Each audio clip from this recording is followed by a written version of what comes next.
I was 27 when I met Ethan. At the time, I was working night shifts as a nurse at a trauma center in Chicago. My life was a blur of fluorescent lights, coffee that tasted like cardboard, and the constant hum of machines that never slept. I didn't have time for romance, or at least that's what I told myself. Between student loans and the emotional weight of watching people break and heal every day, love felt like a luxury I couldn't afford. Then came Ethan. I met him at a gallery opening downtown. I wasn't supposed to be there. I had traded shifts with a colleague last minute and found myself with an unexpected Friday night off.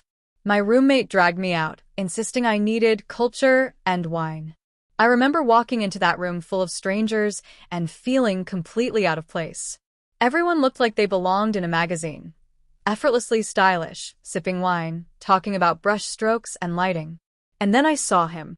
He was standing alone near a black and white photograph of a child playing in the rain. His posture was relaxed, hands in his pockets, eyes focused, not on the art, but on the people. Observing. I liked that. He wasn't trying to impress anyone. He looked like he was listening to the world. We started talking about the photo. He told me he'd taken it in Kolkata during monsoon season. I asked him what the child's name was. He smiled and said, "I never ask. I just capture moments. Names make them too real." I should have known then that Ethan lived in the in-between between truth and illusion, between presence and absence. But I was drawn to it. To him. We spent the rest of the evening talking. About travel, about grief, about the way hospitals smell like bleach and heartbreak.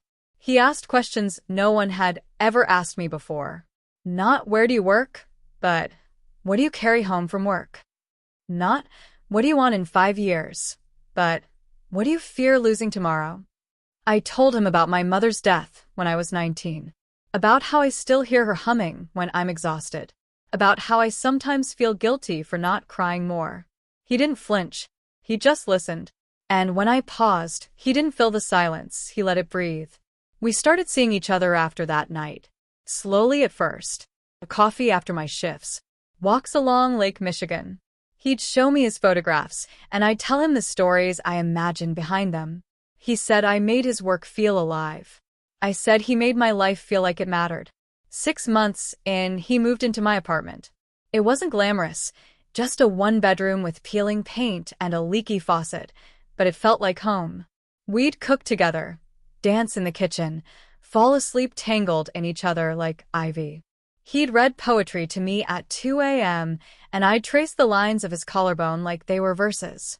My sister, Lauren, was skeptical. She said Ethan was too charming, too elusive. "You barely know him," she warned. "He's like a fog, beautiful, but you can't hold it." I brushed her off. She'd always been the practical one, the planner. I was the dreamer, and Ethan made me feel like dreaming was safe. Then came the accident. It was a rainy Thursday. I was at work, halfway through a 12-hour shift, when I got the call. A hit and run.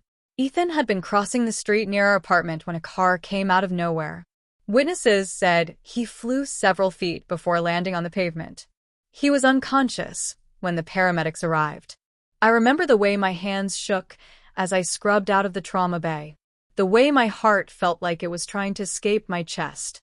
I rushed to the ER, still in my scrubs, and saw him lying there, bruised, broken, silent.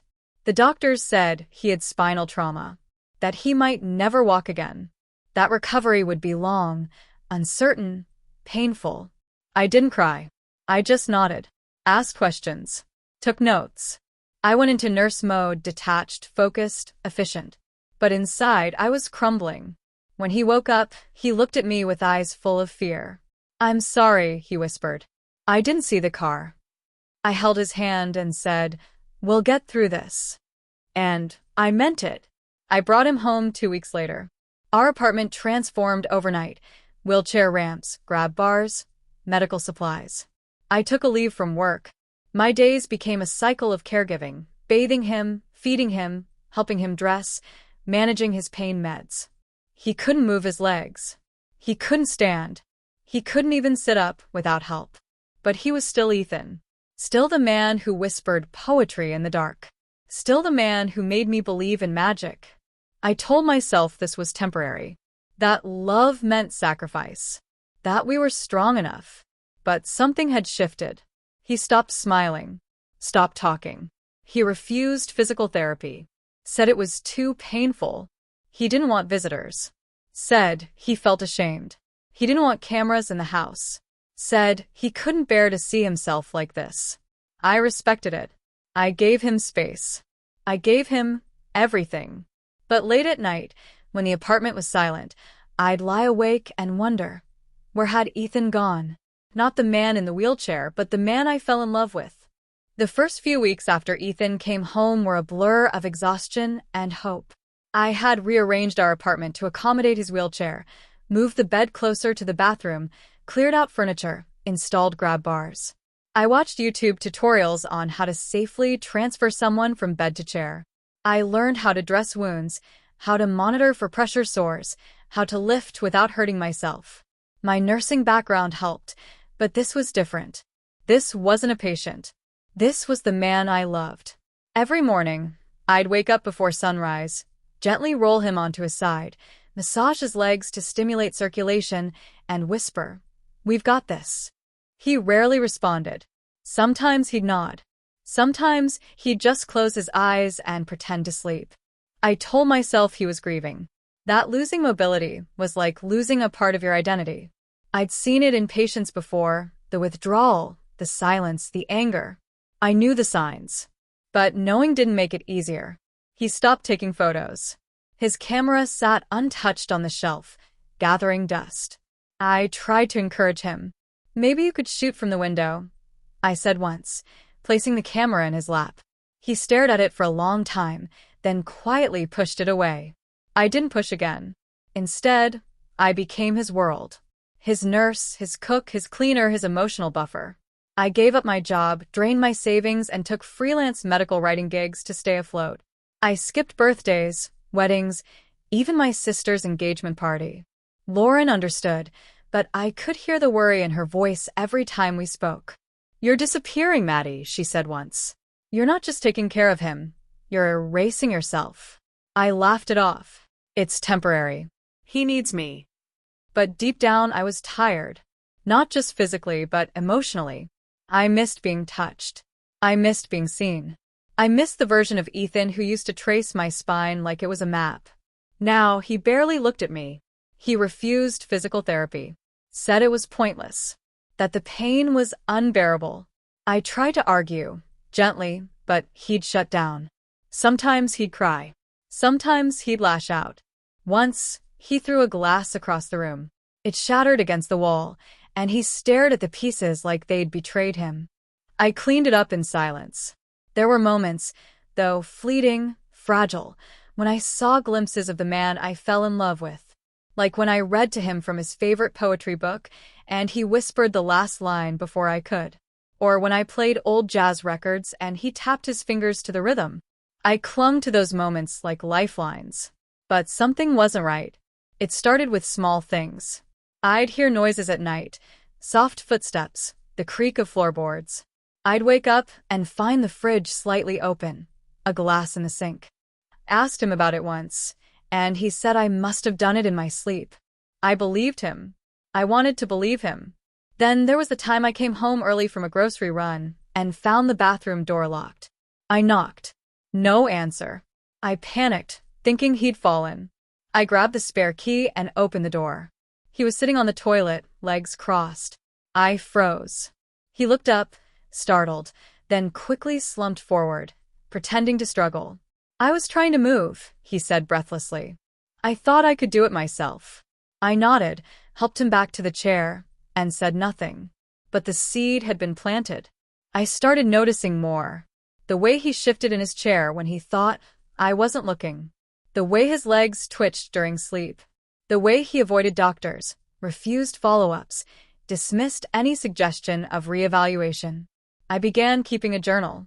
Not out of suspicion, at least that's what I told myself, but to track his progress.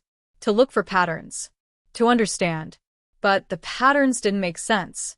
One night, I woke up to the sound of music. Faint, muffled. I tiptoed out of the bedroom and saw the glow of the living room light. I peeked around the corner. Ethan was standing, not wobbling, not struggling, standing, upright, balanced. He was pouring whiskey into a glass, humming along to a Miles Davis record. I didn't move. I didn't breathe. I just watched.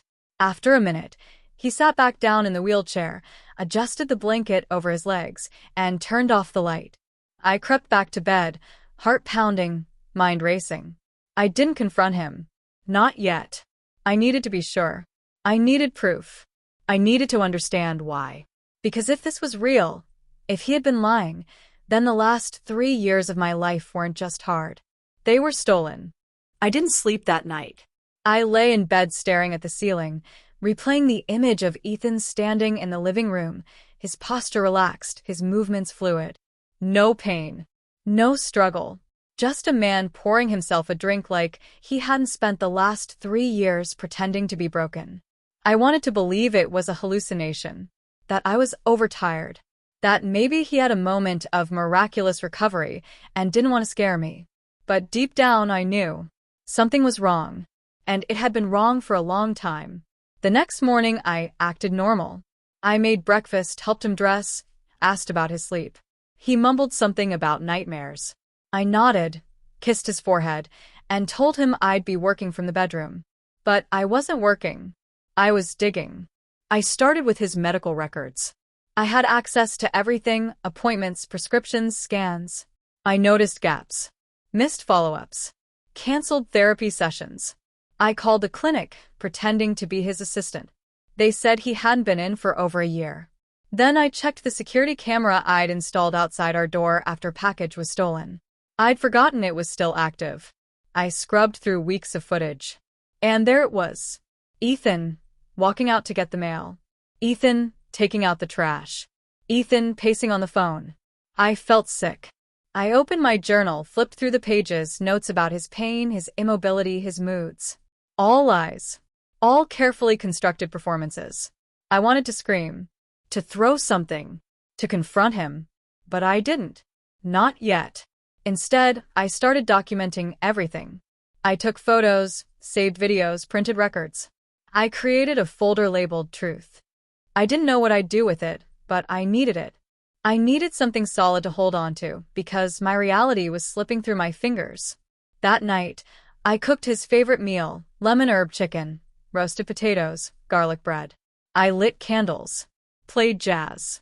He looked surprised but pleased. "This feels fancy," he said, smiling. "It's a special night," I replied. We ate in silence. I watched him closely, how he lifted his fork, how he shifted in his chair, how his legs twitched beneath the blanket. After dinner, I poured him a glass of wine and handed him a letter.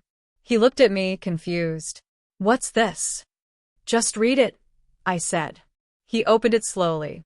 His eyes scanned the page. His face changed, first confusion, then panic, then something I couldn't name. The letter was simple. He looked up, mouth open, eyes wide. "Madison, I can explain." "No," I said, standing. "You can't." He tried to reach for me, but I stepped back. "I gave you everything," I whispered.